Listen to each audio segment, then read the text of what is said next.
intro as always. So welcome everyone to our town hall, to the European town hall, to a new session of the European town hall, a good experience to show the projects in the ecosystem, to show to the community what you're building, to show in what you're working on, your team, your experience, and it's a great environment to share and to discuss, of course. So, whoa, what happened here? And then I having some problems. You can see the benvenuti al esperimento. Yes. Yeah. Things might break. Okay. So this is the mantra of Catalyst. All things can happen. Sorry for that. And Davide, as always, remember that you can interrupt if you see your native language. You can talk and say the mantra with us. So, yes. Davide? Let's start. Benvenuti all'esperimento. Les choses peuvent quebrar. Fehlende Dokumentation. Diferir ampliamente entre interacciones. Disorient, overload, and inspire. And Our Ralph goal. and Van Creepin, Oh. Can you read our goal, please? Les choses peuvent. No, the goal. Our goal. Our goal.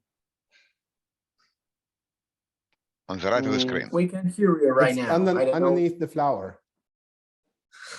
Yes.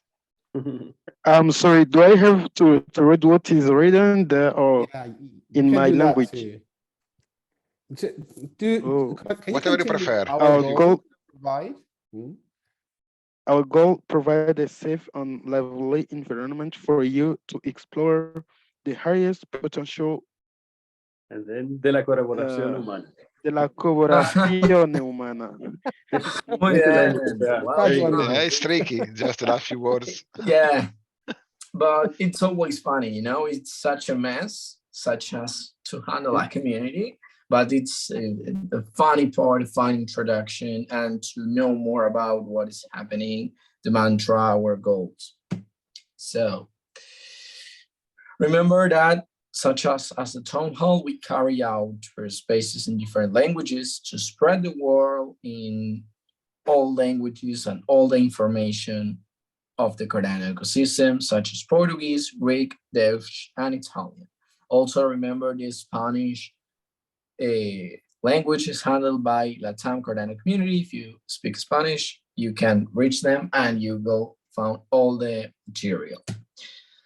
If you want to host a space in any language, just ask someone from the team and we will make the marketing and provide the structure to make the space.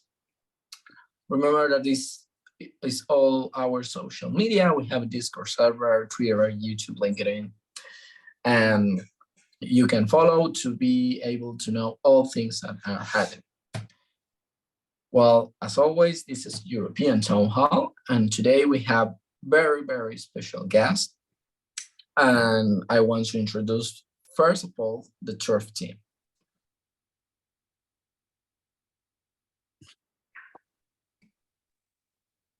Great. I think, Ralph, you can hear us. Maybe we can make you co-host if you want to present something. I can hear them. You can hear him? No, I cannot hear them at the moment. Me Okay. neither. I'm making them Things co-host. may break. Yeah, they usually do. Hmm. No, Ralph, when you are speaking, we can't hear nothing. No, do you hear me? Oh, now yes. Now we Yes, can hear yes. Yeah. Great. Great. Awesome. Perfect. No, that was I the just wanted confusion to earlier. in the call, I suggest- guess. I did actively start reading the goal, but nobody responded. So this explains. I just wanted to Yes. suggest that you move the mouse and I just do some talking. I just sing something or so. Nice. Yeah, no, so we don't have anything to present per se, so I don't think we need to be co-host. We just want to give like a verbal update on what we've been working on. So, well, thanks for hosting us, first of all. Really nice to be joining this call again. Yeah, I guess with Turf, we've been a bit quiet the past few months, but that's just because we've been working on a lot of things at the same time and some really exciting stuff as well. So you guys might know that, well, we've been active in the Cardano community for almost a year now, I think. Like our first mint, our first drop was almost a year ago. And then we had some moderate successes. And then we had the collaboration with the Cardano Summit of 2022, which was really amazing. Yeah, just from the experience, obviously going to Lausanne was amazing.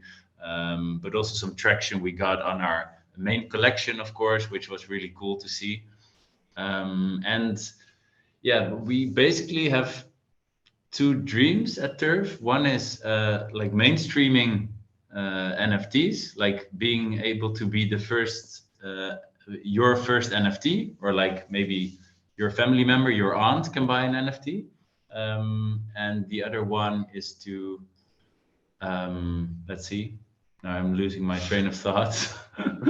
Oh yeah, is to share our success with the community.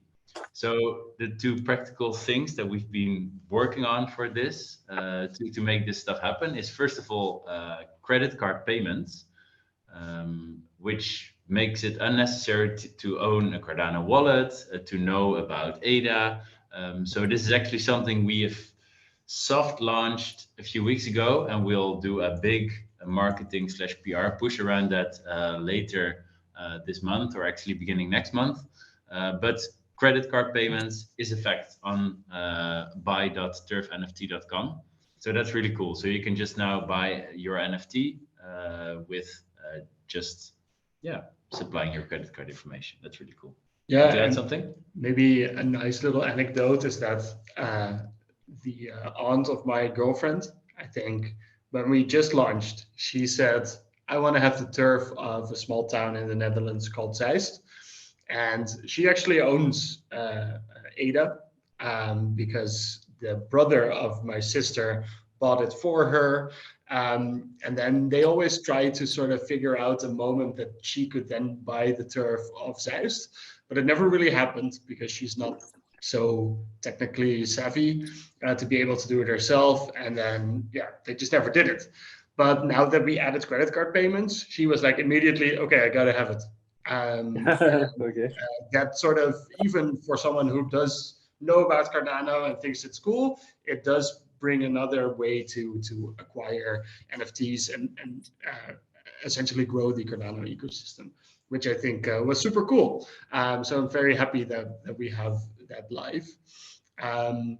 Yeah, and then I think secondly, on sharing the success with our community, we saw that the Cardano Summit was really a big success for growing the brand of Turf.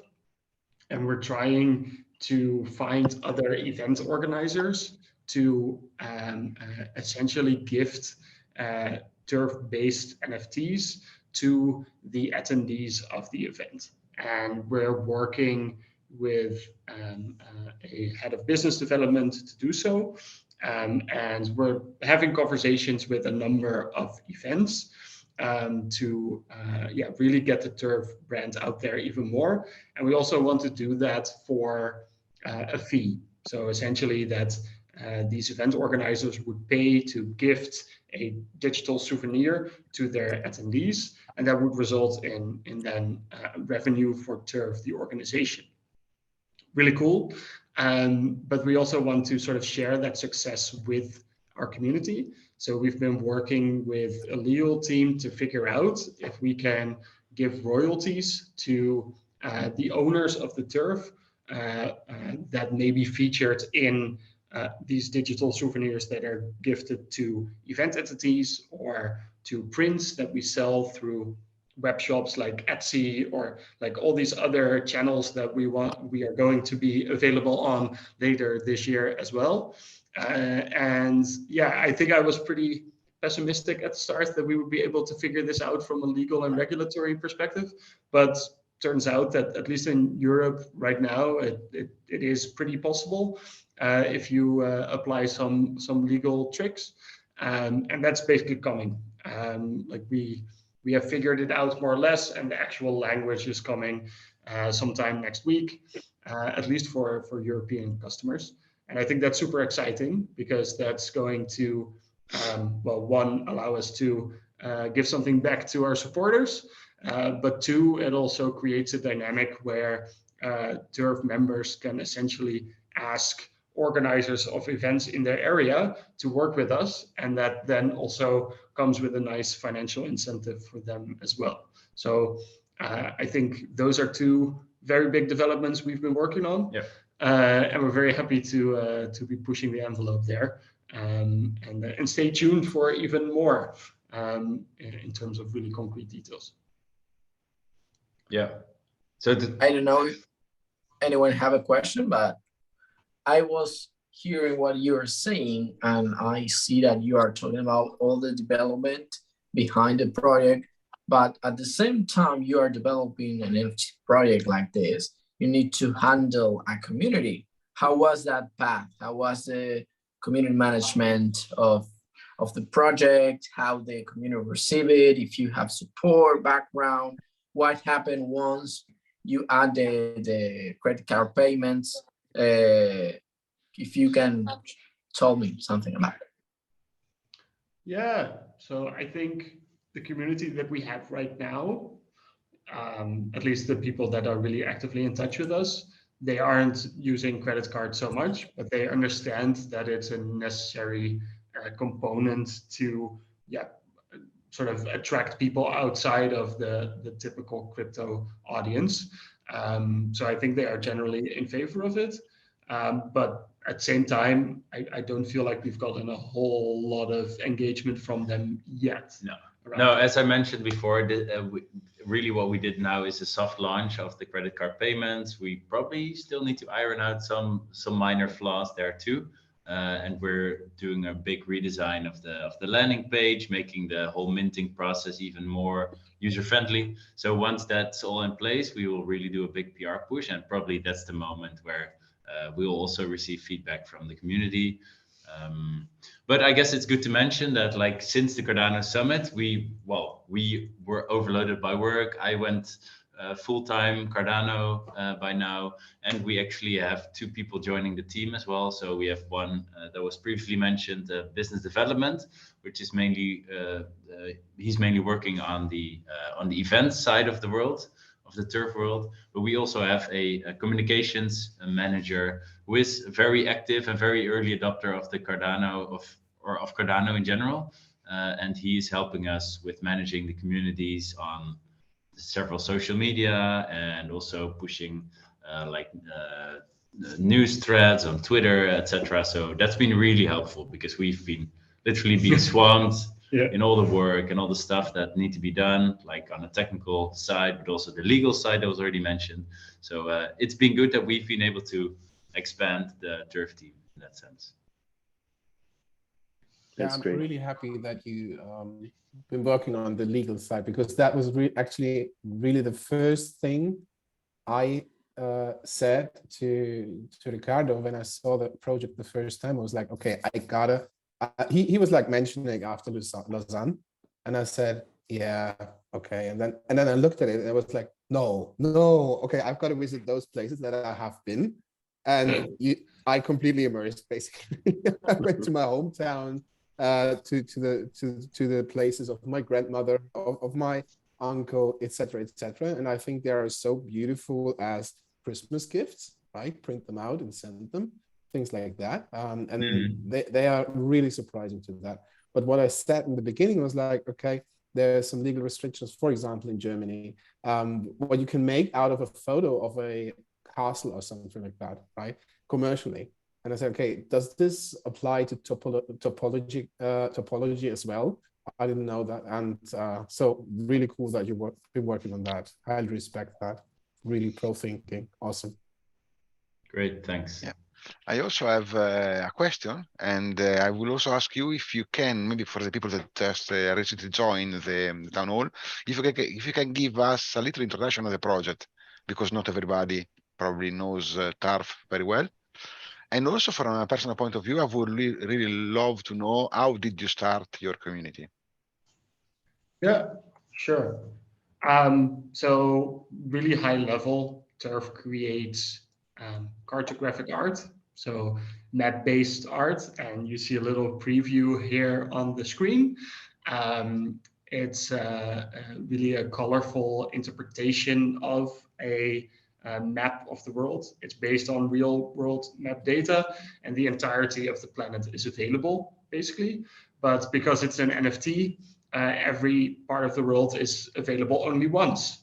So Inverness here, which is a particularly beautiful turf piece, is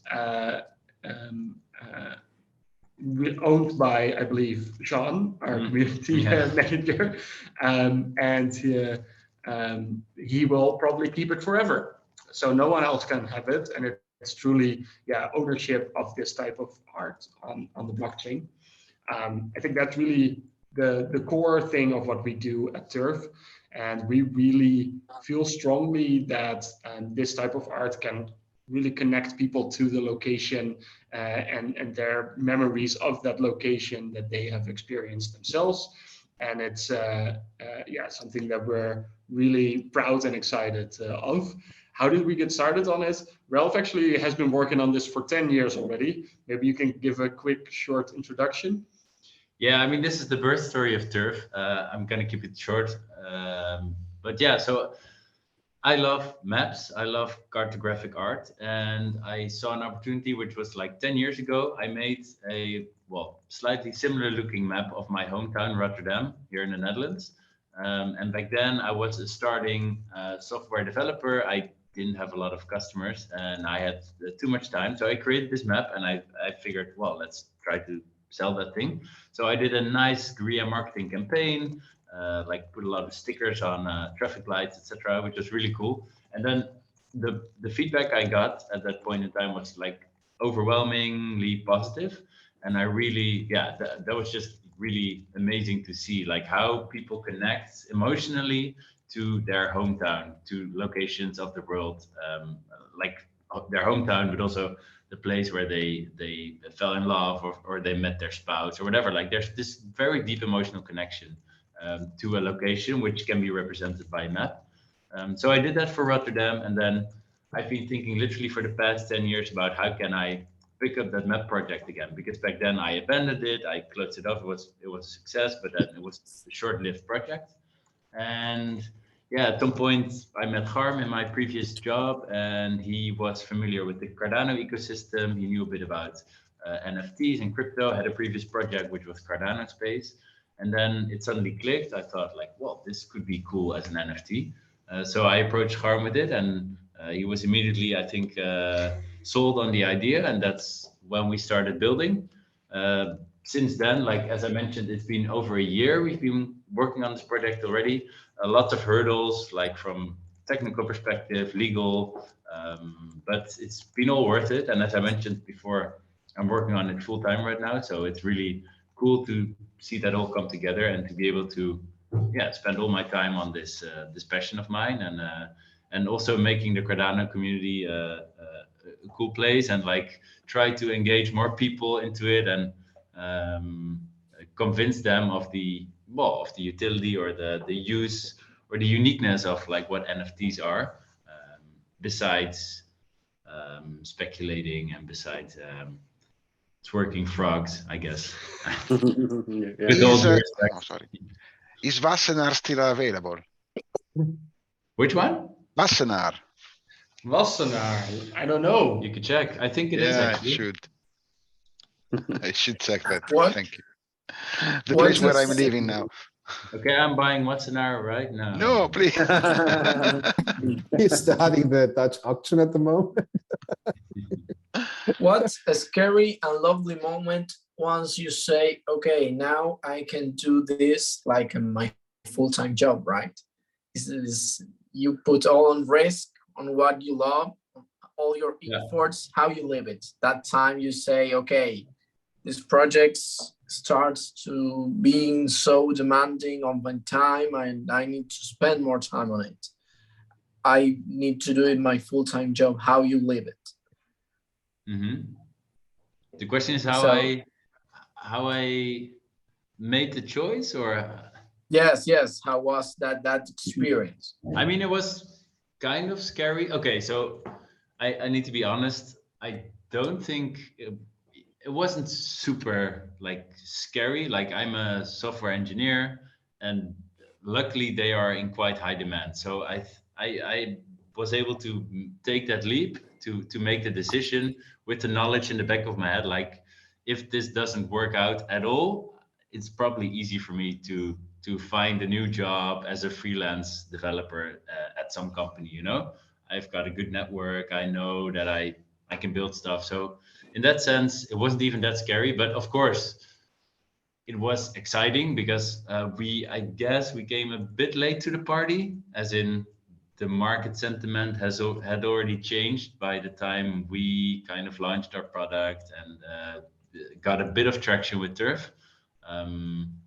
So yeah, like, taking this leap in a bear market was definitely something that I had in the back of my head. Like, is this like the right thing to do? Should I do it?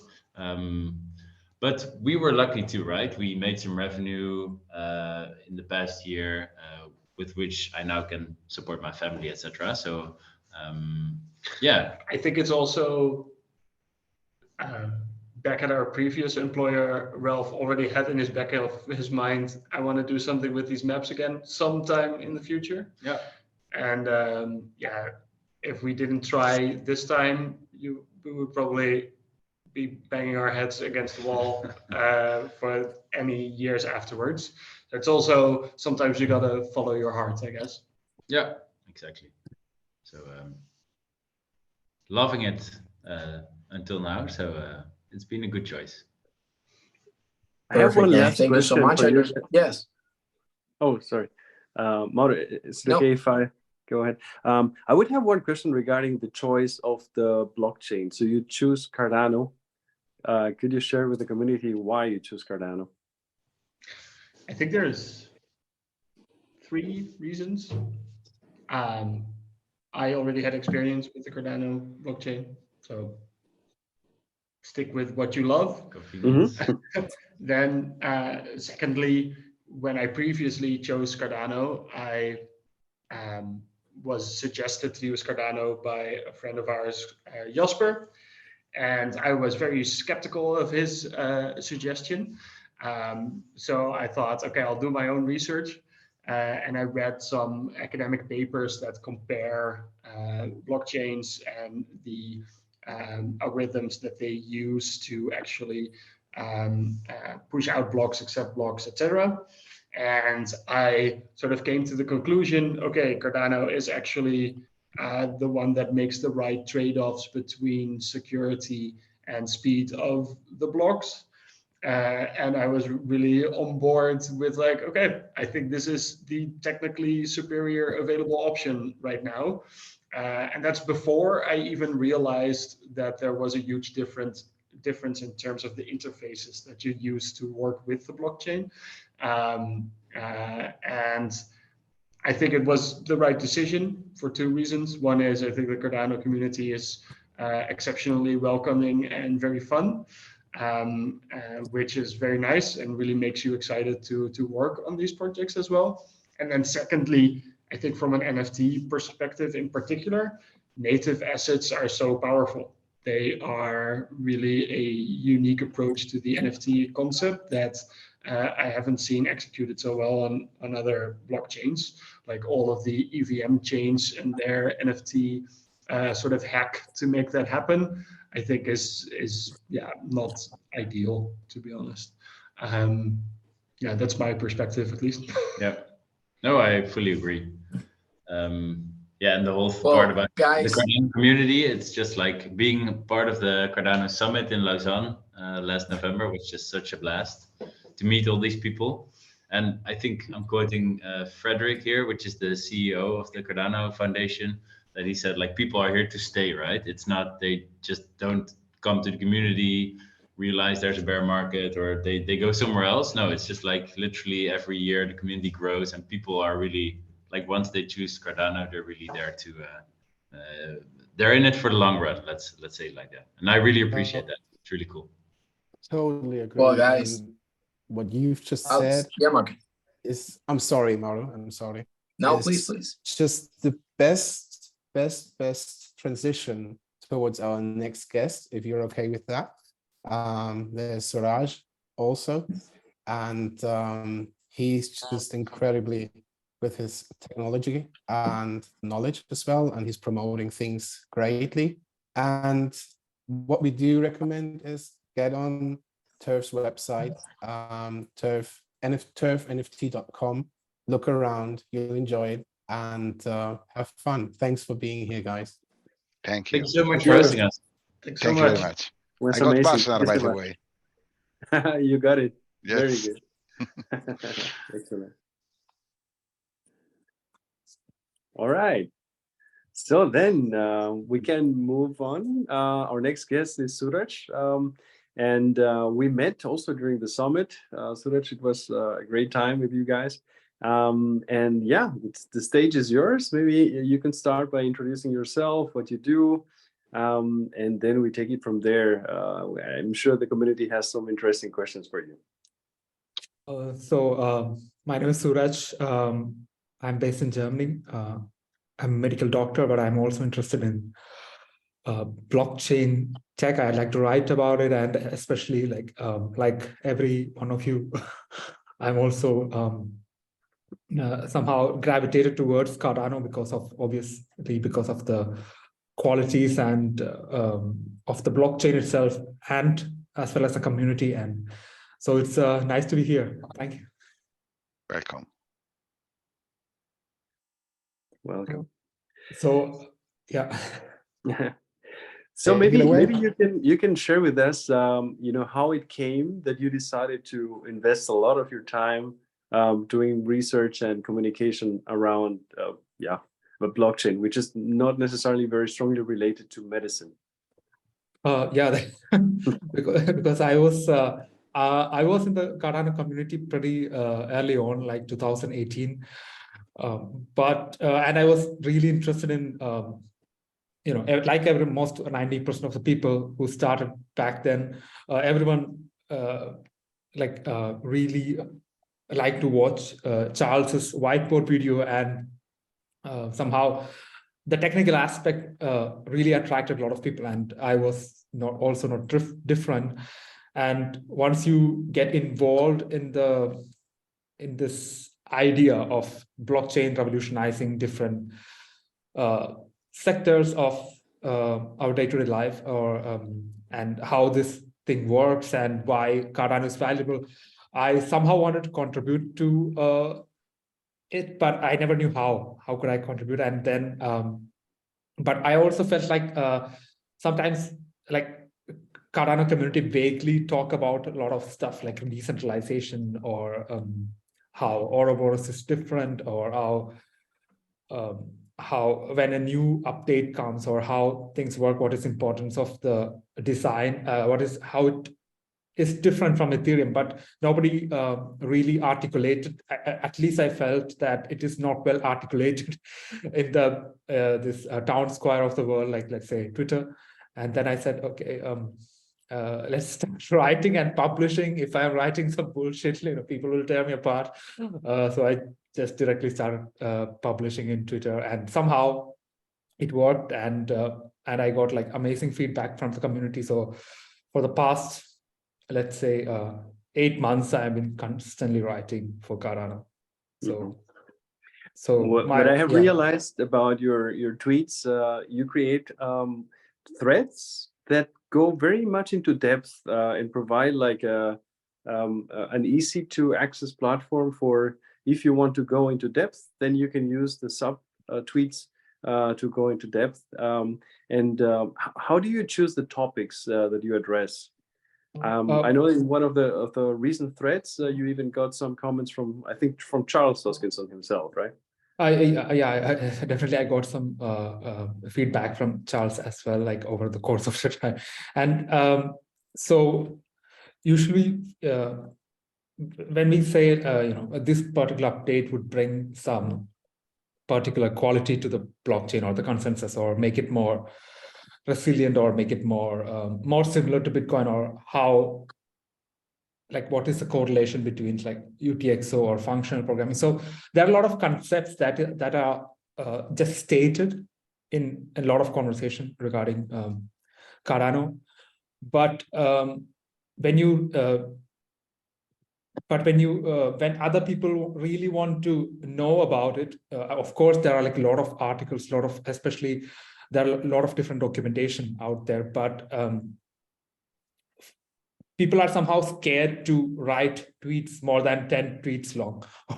It's pretty usual. So, but I felt like, okay, these concepts needs to be broken down, and written in a way that understandable by the community itself, because at some point, because education is really a core part of community building, and Cardano will eventually transform itself towards like governance structure where people would have say about what happens or whom to select, like in an MBO, for example. So what you can do is try to educate about what is important for Cardano, and what is what is different from other blockchain, especially Ethereum, and how Cardano is trying to do different. So it is like a stepwise progression on trying to break down the technology to show why Cardano stands out from other blockchains. And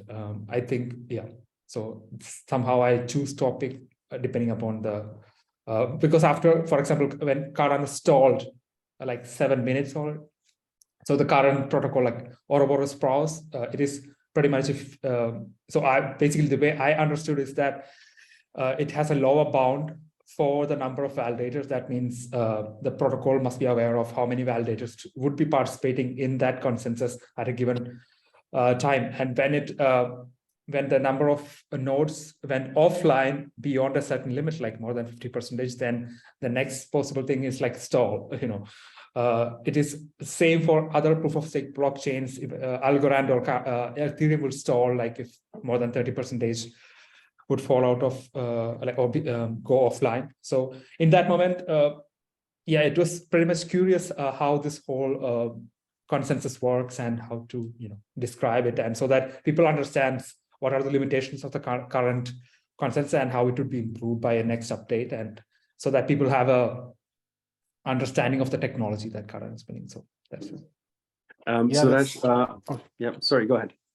Yeah, that's exactly the point. What Ricardo said and what you said as well is start beginning in-depth articles on that topic, where you have a community that is actually technical savvy in many cases, and I think that needs a lot of bravery, and that's really, really cool what you do here. And I think the way how you do it has kind of transformed, you've moved something in the community.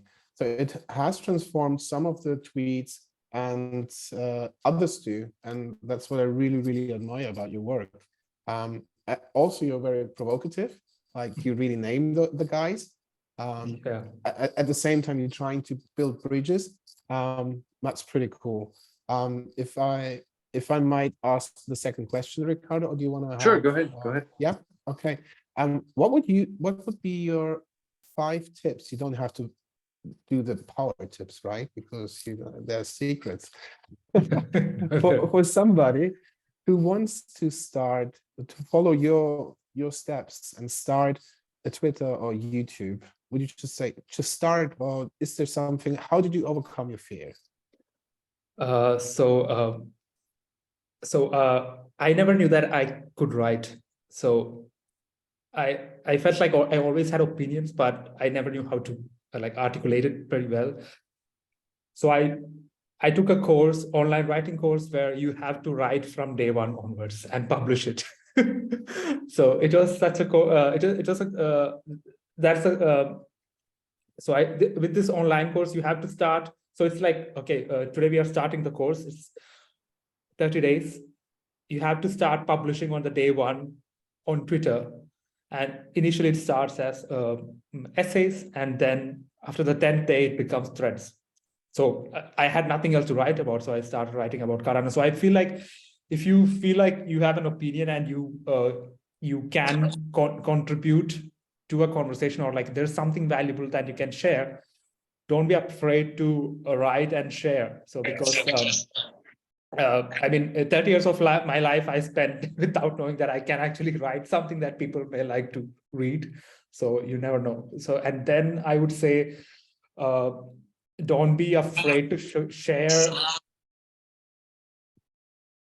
There's still, it's just some noise. Okay. In the background, I think. Second thing I would say that don't be afraid to like share your candid opinion about anything, because people like honesty, and the product community will appreciate it in a longer time frame, even though you may have some not problems, but everybody may not like it. But at the end of the day, just be honest and write what you think is right. And third thing I would say, try to engage and collaborate with other creators inside the ecosystem and also outside the ecosystem, because it is always important to learn and engage with the people who are good at things, and there's always something to learn from them. I constantly learn from other people like Jack or Dumpling, or all these people are super smart, and they have their own quality. So it's a non-stop process learning from other people, and always always try to implement good feedback from your community, and don't be afraid if someone criticizes you, because criticism is the best compliment, best thing in your life, basically. If someone criticizes you, like in the sense that, okay, you're being stupid or something, okay, then why am I being stupid? What is you can always or improve this, like, yeah, don't, if that is one thing I would say. Criticism is very important from a receiving perspective. So for I think it's hard on social media. Yeah, it's hard. Criticism is not necessarily productive there. Yeah. Internet is difficult. Everyone should know that.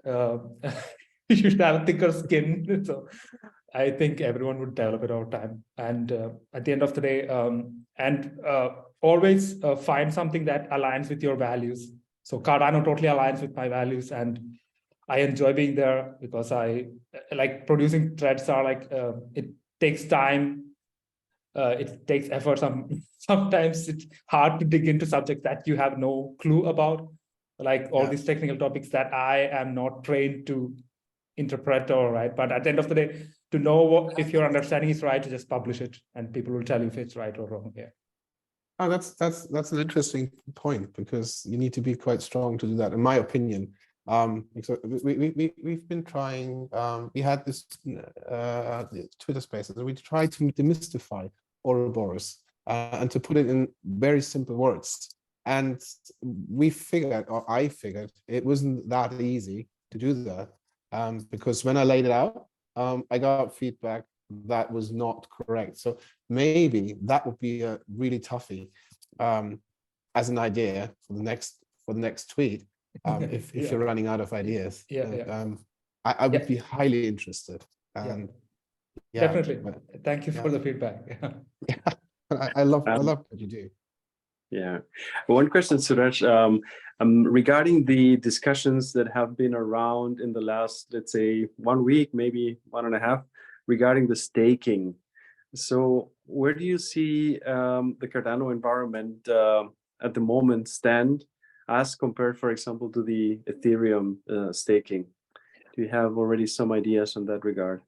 First of all, I would say there's always, like, Cardano community is extra sensitive to some, generally, because being attacked or ignored for a long time, extra sensitive to anything negative, or somehow there's a lot of, and most of it I felt like totally bit of fear mongering, in a sense that nothing's going to happen in a near time frame, and these kind of decisions would be definitely, I mean, at least from my perspective, to the people I talk to, what I understand is that most probably it will be a governance decision, if anything. And there are many ways to actually not include any direct censorship on the consensus level. There are many layers above it where you can still comply to the broader law. And being that said, especially in comparison with Ethereum, I feel like Cardano, it was like a tough decision for IOHK to have proceeded the way they did, because to build it from scratch and to figure out staking and integrate staking to the protocol, and then proceed to integrating like smart contracts, and then going further optimizing that. So it is like mostly it is a stepwise process where they took like a really methodical approach and a lot of thought into what they want to achieve at the end of the day. But in case of the difference I find with Ethereum is that you can listen to a lot of videos or topics where especially people like Gavin would tell, oh, we started this as a experimental MVP project, which actually gained so much value in such short time, but then they had to make a tough choice to actually scrap the whole thing and build a new thing and transform it into something that they wanted to build. That would have been very disruptive, and they feel like they may actually lose the value that accumulated on top of the chain. So how can you actually, without losing that value, still integrate the things in a way? And it ended up in a like really chaotic, haphazard way, and not that something they actually wanted. And at the end of the day, you can see that the way staking in Ethereum functions, it is not yet staking, in the sense that you can still lock your tokens. Of course, there will be an update at some point of time. I think it's a Shanghai update where you can actually unstake it. All these small points have downstream consequences, which directly affects the decentralization or of the whole system. And in Cardano, it worked in an entirely different manner, where they systematically integrated features after features without disrupting the decentralization or the underlying system or the core value that makes public blockchain valuable. So that is the fundamental difference I find in both these systems, actually. Mm-hmm. Mm-hmm. So the one is more design first and implementation second, and the other one was more of a trial and error, you could say.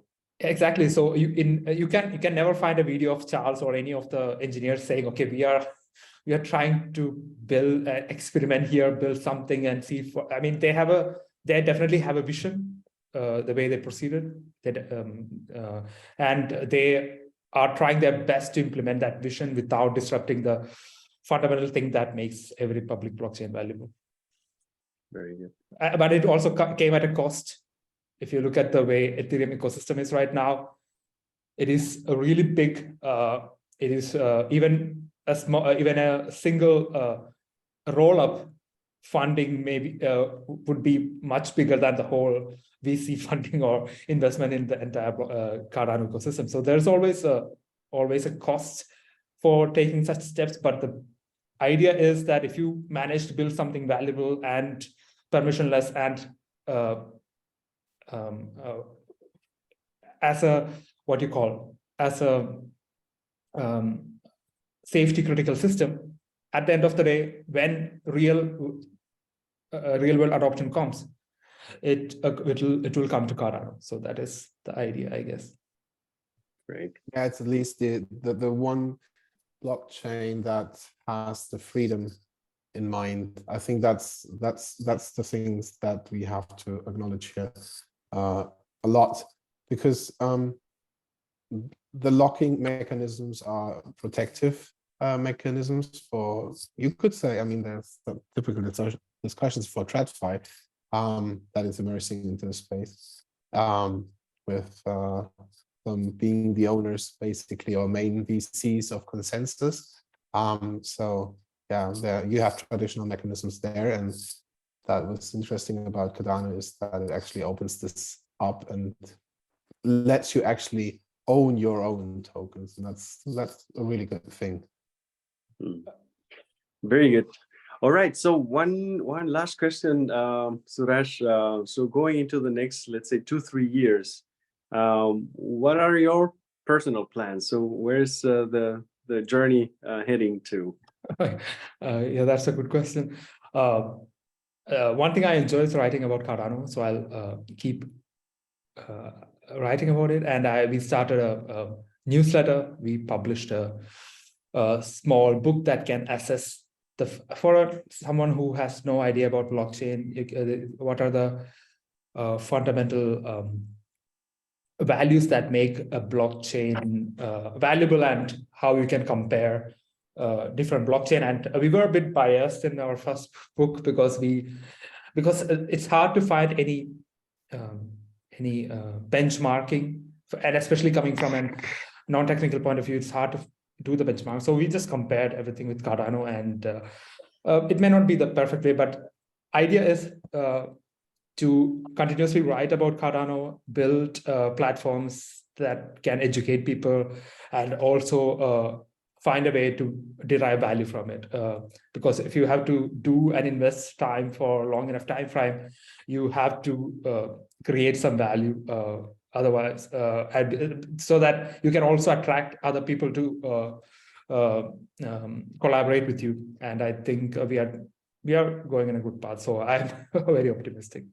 Let's see. Very good. Excellent. Yeah. Thank you so much for taking the time to join us, to share your personal experiences and your projects with us. And yeah, so I would like to welcome now our third surprise guest, Simon Selstrom. So if you would like to introduce yourself, I don't know if you want to share something on the screen. So very warm welcome to the European Town Hall. Welcome, Simon. Oh, Hi. we cannot hear you, or?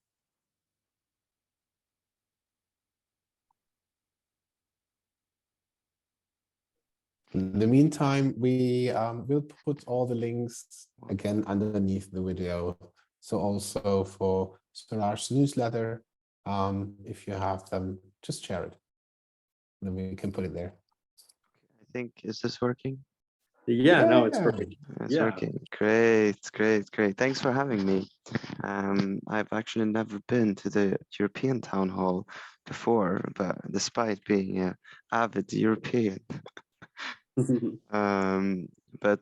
Yeah, so I guess a little bit about myself. I recently graduated, well, back in July from Oxford with a master's in economics.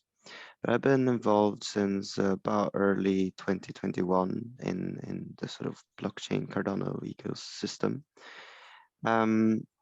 Now, when it comes to, like, I don't know, I'll give you guys a little bit about my sort of personal story, because people ask me why start a charity, why start, you know, there's so many things that I could be doing, right? So I want to take you back a little bit, back to 2015, I think. So at the time, my mom asked me if I wanted to go to China. And I thought that, well, I mean, I've been in Sweden all my life, and I've been thriving there. And I thought, sure, why not? To connect a bit with my roots. And I think that was the first time I really got to see, or more clearly experience, how lucky I'd been, having a very stable family in Sweden, having, you know, relatively easy life. When I came to China, I stayed in a normal high school. So I studied with these Chinese students, and I didn't go to one of these international schools. It was very much get up at 6. We had to do our beds, had to clean the rooms, and go out with the trash. And then they had these, teachers coming in and checking all the rooms, and it's like studying all day, all night. But most crucially, there was a group of Americans that came during this time, and this was a very special group.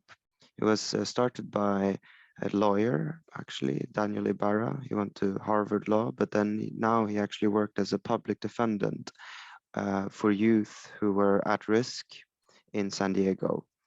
And every year he told the kids that he was defending in court that if you stay out of drugs and you go to school and you show up to our community service events, then I'll show you that there's more in the world for you to see. You're not just gonna die before you're 21, because that's what many of these kids thought. They thought they wouldn't see, their adult years. And so that particular year, he actually went to China, to my high school, the one that I was visiting. And I didn't know much about their background, but I showed them around as the sort of European exchange student, and was sort of their guide. And Daniel later called me in and told me about the background of the kids, and I was very inspired by that. And I invited him actually to come to Sweden and like to do the same thing. So 2 years later, I actually organized that during high school. So this is just my very long-winded way of saying that this doesn't really happen by coincidence. There's always experiences that shaped, the choices I make and everything leading up to this. Parallel to this, I think there's a lot to be said, but I've also always been thinking very hard about our economic system and things that are could be improved with it, if we put it that way. And so that led to my choice of economics. And I've thought about these type of big questions for a very long time, and most recently, economic developments. And so when Cardano, when a friend of mine suggested I look into this, I thought it was the perfect unison between economic development, empowerment, scientific rigor, that kind of mindset of decision making, but also aligning with DirectEd became the unison of all of this, because it also expresses, or is a manifestation of wanting to do something, give back to the world for being given a lot in terms of opportunity and upbringing.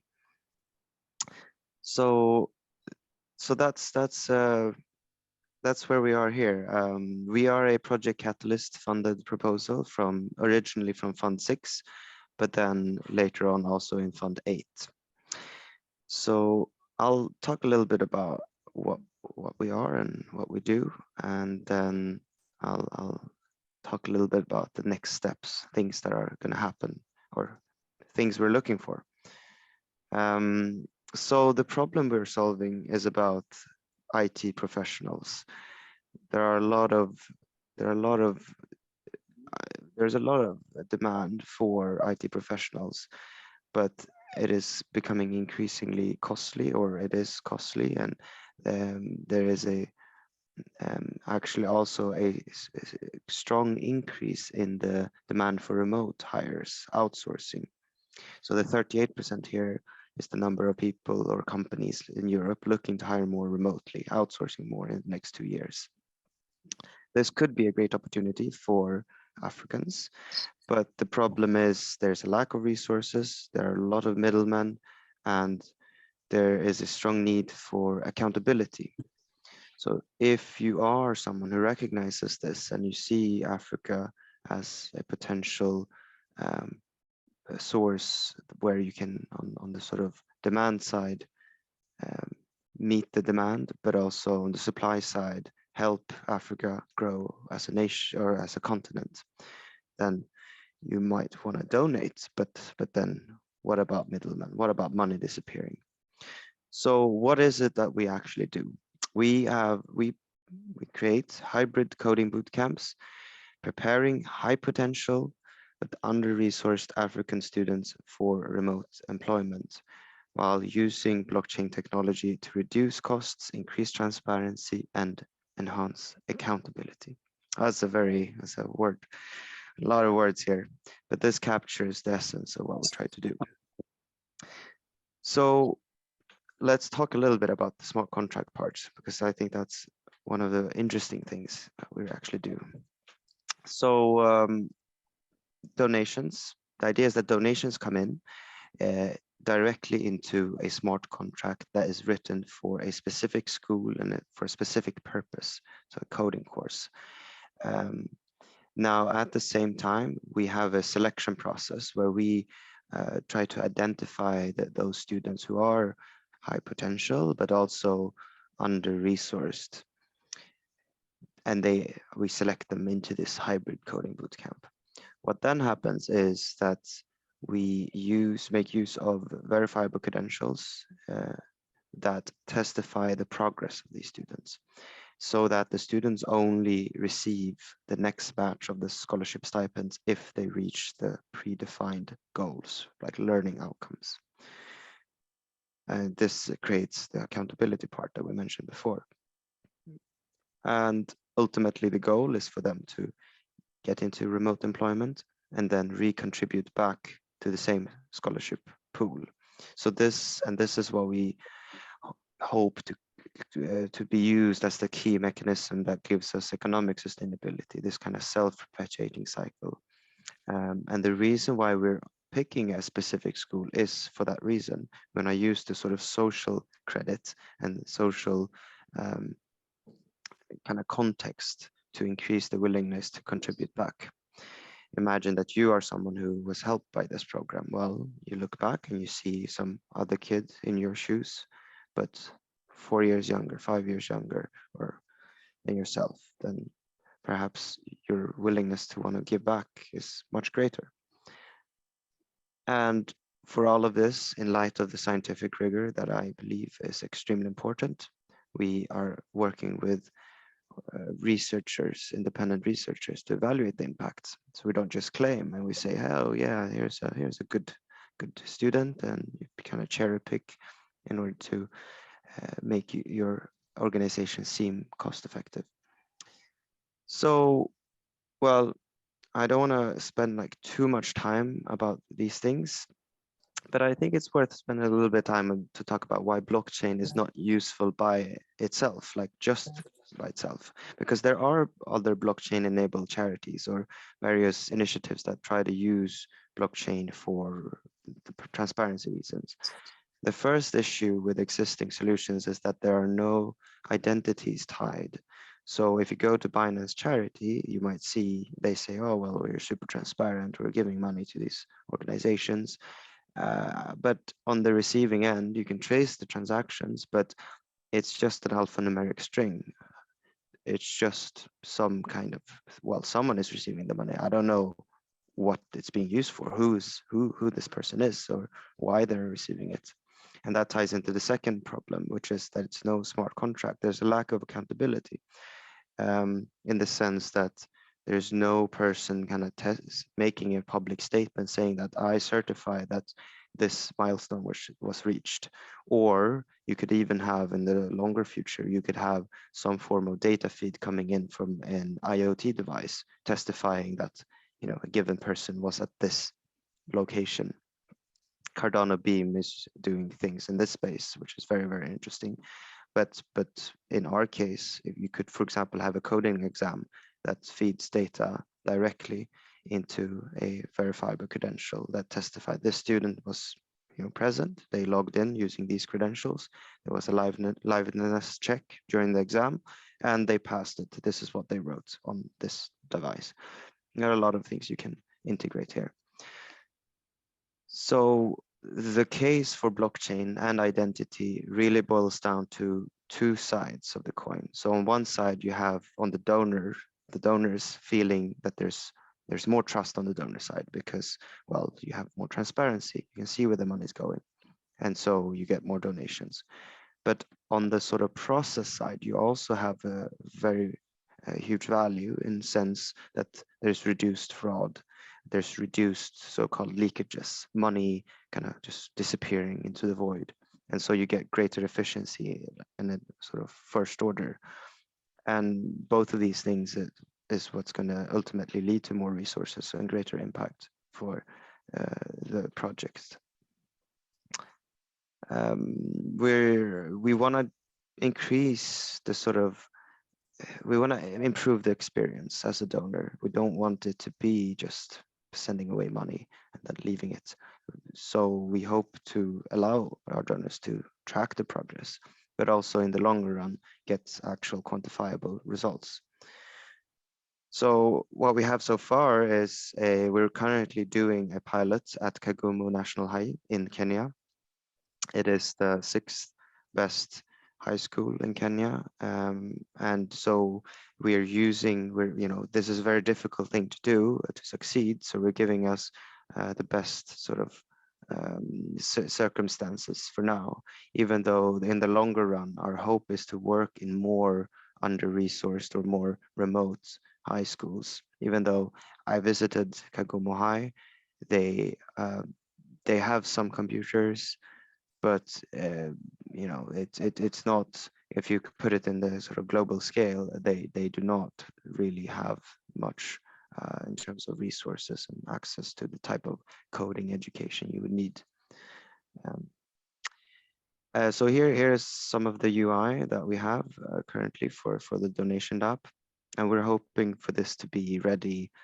Well, I don't want to say exactly when, but hopefully in a few weeks we'll be able to allow people to kind of interact and see these things. First on testnet for the smart contract, but then later live, of course. So here is what we have decided to call the DirectEd Lions collection. So in order to make the experience a bit more interesting, as a donor, you'll get one of these lion NFTs. So they're divided into 3 or actually 4 tiers. And the 4th tier is not included here, but smaller donations, you get a lion warrior, and there are multiple copies of the same ones, but that essentially gives you access to the donor's progress page.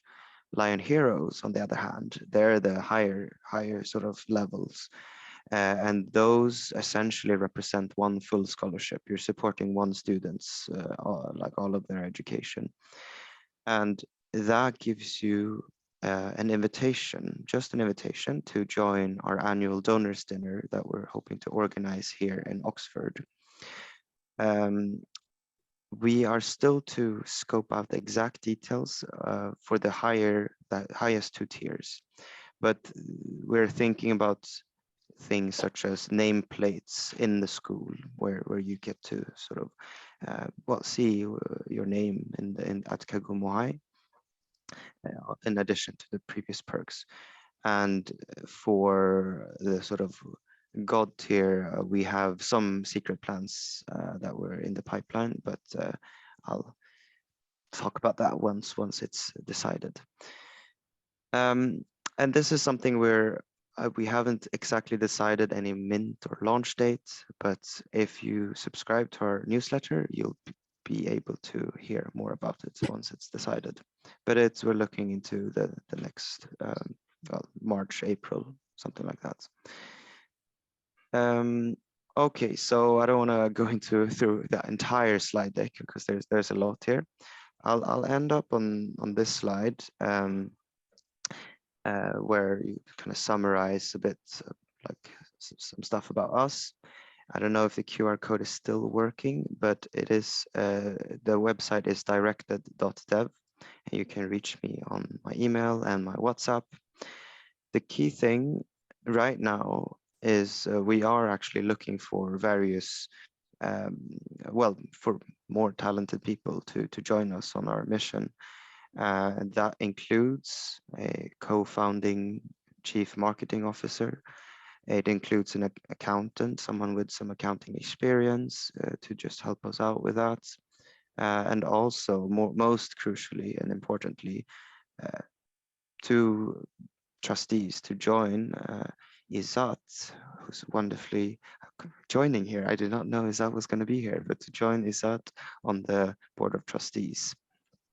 And for those, we're looking for someone with a bit more fundraising or sort of marketing expertise within the charitable space. And then secondly, someone who is more on the sort of tech education side, has a bit more experience on there, or alternatively, kind of startup charity experience. But ideally, someone in the sort of tech industry or coding education. And with that said, I think it will be, I mean, I can talk on for a very long time if you let me, but I think it's good to open up for questions and answers. Yeah. Amazing presentation. Thank you so much, Simon. I have one question specifically to the monetary flow. So from the smart contract, the participant would get basically ADA, or are you planning to do it with JET or some other stable coin? What is the plan there?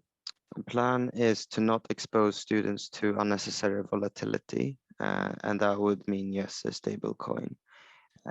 We do have, because I met Shahaf, the CEO of Coty, I met him at the summit, and they have sort of, they will be supporting the first cohort of students. And because of this, and because JED is the sort of main or first stable coin on Cardano, we are looking to use Cardano, like JED, for the first scholarships. Mm. Exciting, yeah.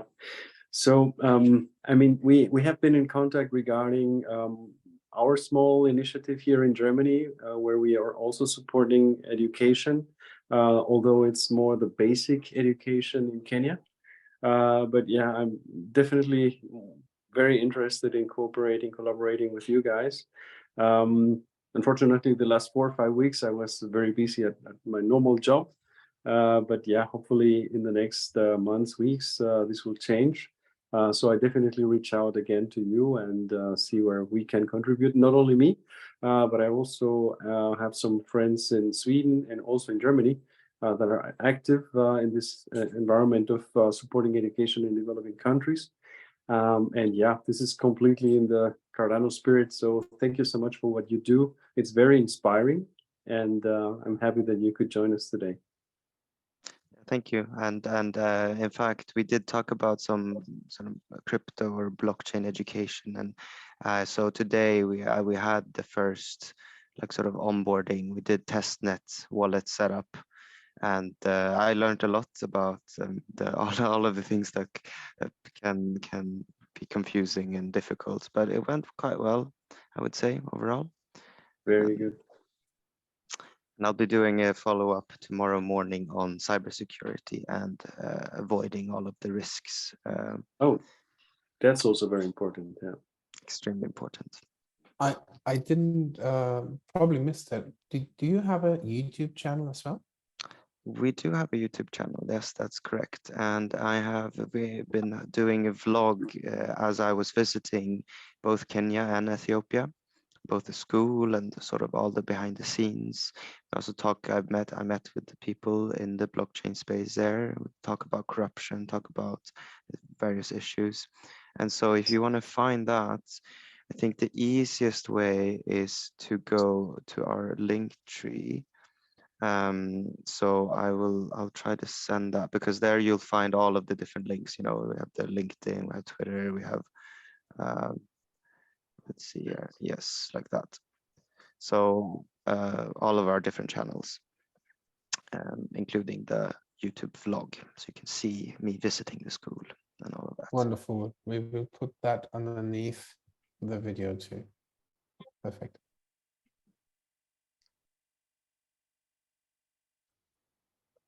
right. Amazing Good. project. Yeah, amazing project, definitely. Yeah. All right. I think with that, we would go to our next point. Thank you so much, Simon, again for joining us today. And Marcus, I think we have a surprise and an outlook on one of the topics we will be covering in our next town hall, correct? Yeah. one of our team members has a project. I mean, we're all working on our projects, as you probably know by now. But one of our team members is working on a wallet. So that's a pretty interesting one. And what you will find within the next hours, as I hope, and I'm fast enough, because I had some private issues to cover with. And it's related. We had an interview, a wonderful interview. It was, I think it was early January, or maybe already even in the last year, with Disco Solaris. So look out to our YouTube channel and search it there, and probably you'll find it pretty easily. So we're still young, and we're looking forward to you. And yeah, just share it. It's a wonderful project in my eyes. It's just wonderful storytelling, and it gives, maybe Simon, it might be something for your project as well, because the way how I see Disco Solaris, it gives projects the opportunity to extrapolate the vision that you have. Like, how would you describe your project if the world would end the way it is now? Right, and like if we would have the most dystopian world you can imagine, how would you change the future? How would you do that? And I'm looking forward to Devolved as well. Looking forward to that. And yeah, that's it from my side, I would say. Yeah. One question, would it be possible to play the video that Emil prepared as a teaser for next week?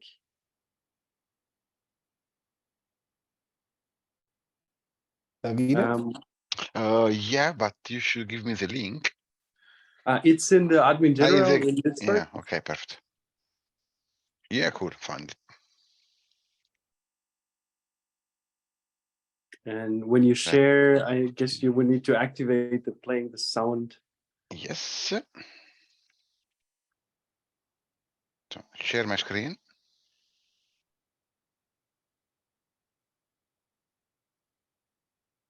And maybe I can maximize it. Can you see it? Perfect. Yeah, we can see it. Do I have to do anything special for the sound? I believe there is a special setting so that the sound is also transmitted. Let's see if you can. Can you hear it? You can't hear it, yeah? Not at the moment, no. Okay. No, not yet. Usually you have to, when you press share, there's a little tick box. You choose share sound as well. Sorry for my incapacity with Zoom. Yeah, you're right. Okay, I think we are ready to go. Let's start.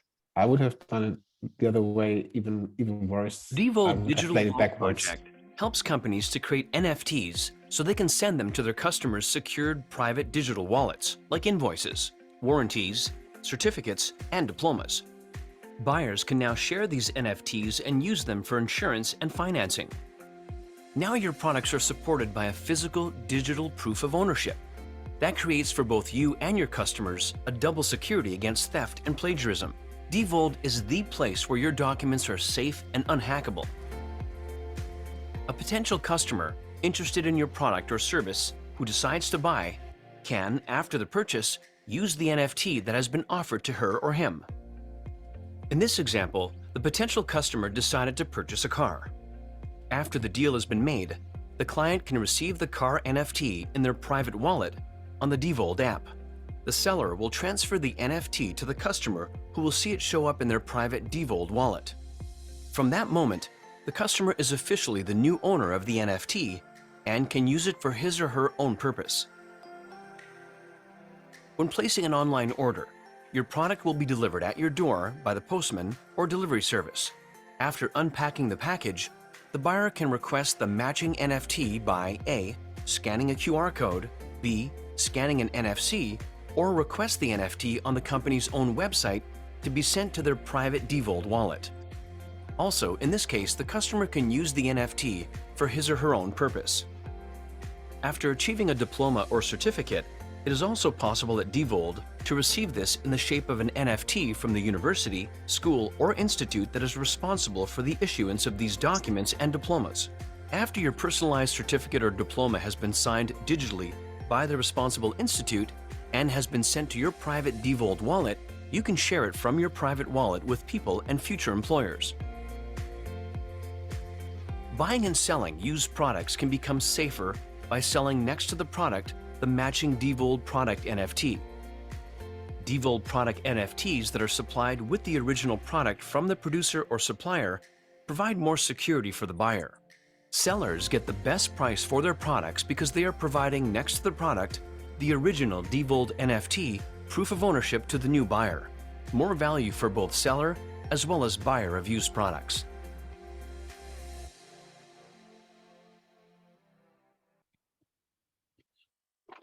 Very nice. Okay. So we will be sharing a link to the Twitter account of the Divold app. And yeah, if I understood Emil correctly, it's just a matter of weeks now until the publishing of the app will go live. There are already some test versions in the test flight environment of Apple. And I understand there will also be an Android application for it. Yeah. All right. With that, I think we can wrap it up. It was amazing, guys. Thank you for your participation, for all the guests. And yeah, we will be publishing the video in YouTube in the next few hours or days. And yeah, wish everyone a good week ahead. And yeah, all the best for you. Thank you, everybody. Bye-bye. Bye.